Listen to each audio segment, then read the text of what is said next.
राधे राधे, जय श्रीमन नारायण। मेरी YouTube family, आप लोग कैसे हैं?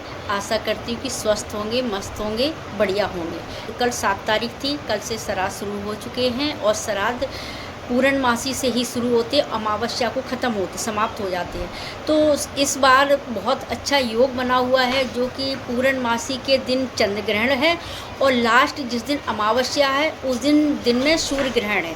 तो इसलिए मतलब 16 दिन के ही श्राद्ध क्यों मनाए जाते हैं कि आपने दानवीर कर्ण का तो नाम सुना ही होगा, जो महाभारत में बहुत बड़े धनुर्धारी वीर योद्धा थे वो। तो उन्होंने हमेशा वो सोना ही दान में दिया करते थे ब्राह्मणों को। तो जब उनकी वो वीर गति को प्राप्त हुए तो उसके बाद में उनको भी सोना ही दिया गया खाने के लिए। तो उन्होंने इंद्रदेव जी से पूछा कि मुझे सोना क्यों दिया जा रहा है, क्या सोना कोई खाने की चीज़ तो है नहीं जिसको मतलब हम खा सकते हैं। तो इंद्रदेव जी ने ये बोला कि आपने जो दान में दिया है वही आपको प्राप्त होगा। इसीलिए कहते हैं दानम दुर्गति नाशम, जो हम दान में देते हैं, दान में देने से हमारी अकाल मृत्यु नहीं होती है और दान देना बहुत अच्छी चीज़, बढ़िया होता है।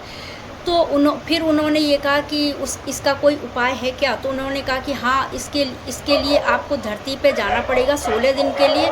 आपसे जितना दान पुण्य हो सकता है आप ब्राह्मणों को भोजन करवाइए, तर्पण करवाइए और उससे पितृ लोग खुश हो जाएंगे। तो उनको जब नीचे धरती पर भेजा गया था 16 दिन के लिए, फिर उन्होंने 16 दिन तक ब्राह्मणों को भोज करवाया था और मतलब दान वगैरह तर्पण किया उन्होंने और सब कुछ उन्होंने ब्राह्मणों का किया, ब्राह्मणों को खुश करा। फिर 16वें दिन अमावस वाले दिन जो भी रह जाते भूले भटके उनका भी तर्पण हो जाता है अमावस के दिन। फिर उसके बाद में जब वो उनकी इच्छा पूरी हो गई तो श्री कृष्ण भगवान ने पूछा कि कर्ण, तुम्हारी कोई आखिरी इच्छा बता दो। तो उन्होंने ये कहा कि मुझे ऐसा मतलब वो होना चाहिए कि जो आज दिन तक किसी का अंतिम संस्कार ना हुआ हो। तो उन्होंने श्री कृष्ण भगवान ने कहा कि ठीक है कि ऐसा ही होगा। तो जब उनकी मतलब मृत्यु होने वाली थी, अंतिम सांसें चल रही थी उनकी, तब भी एक ब्राह्मण आया। तो उन्होंने ये कहा कि मुझे कर्ण, मेरी बेटी की शादी है, मुझे कुछ दान में दीजिए। तो कर्ण ने कहा कि मेरे पास कुछ भी नहीं है जो मैं अब दान में दे सकूं। तो उनके मतलब जो मुंह में एक दांत था जो कि सोने का था। उन्होंने पत्थर उठा के अपना दांत तोड़ा और वो जाके अंतिम टाइम में भी उन्होंने वो दांत उनको ब्राह्मण जी को दान में दे दिया।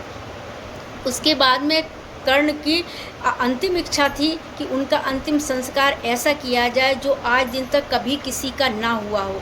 तो श्री कृष्ण भगवान जी ने अपनी हाथ की हथेलियों पे उनका अंतिम संस्कार किया गया था। तो इसीलिए मतलब कहते हैं कि महाभारत में बहुत अच्छी अच्छी ज्ञान की बातें बताई गई हैं, जो कि हर किसी को महाभारत पढ़नी चाहिए और उस महाभारत से सबको सीख लेना चाहिए कि मतलब बहुत अच्छी चीज़ें उसमें हैं। महाभारत तो हर किसी के लिए होती है, हर कोई पढ़ना चाहिए।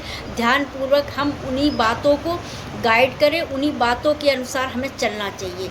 तो इसीलिए ये 16 दिन के श्राद्ध मनाए जाते हैं और आज हमारे पितृ खुश होते हैं। जब अगर पितृ खुश रहेंगे तो हमारे घर में बरकत होगी, हमारे घर में सुख शांति रहेगी। तो इसीलिए ये पितृपक्ष 16 दिन के श्राद्ध मनाए जाते हैं। और अगर जो मतलब नहीं मना पाता है, जब कम कर पाता है, तो वो जाके गया जी में पितृदोष ख़त्म कर सकते हैं और वहाँ पे जाके ब्राह्मणों को भोजन करवा सकते हैं, वहाँ तर्पण करवा सकते हैं। पितरों के नाम से तर्पण भी होता है। उसके बाद में अगर मन है हमारा पितृ का वो करने के लिए, श्राद्ध करने के लिए, तो करो, नहीं वैसे श्राद्ध उनका नहीं होता है। लास्ट श्राद्ध उनका गया जी में ही होता है। और उसके बाद में फिर तो ये है कि पंडित का अगर हमारा मन है तो घर में बुलाकर पंडित जी को एकादशी के दिन, जैसे एकादशी के ना से द्वादश के दिन जिस दिन हम चावल दान करते हैं, उस दिन पंडित जी को घर में बुलाएं और उनको उनके अनुसार मतलब खाना वगैरह खिला के उनको विदा करें।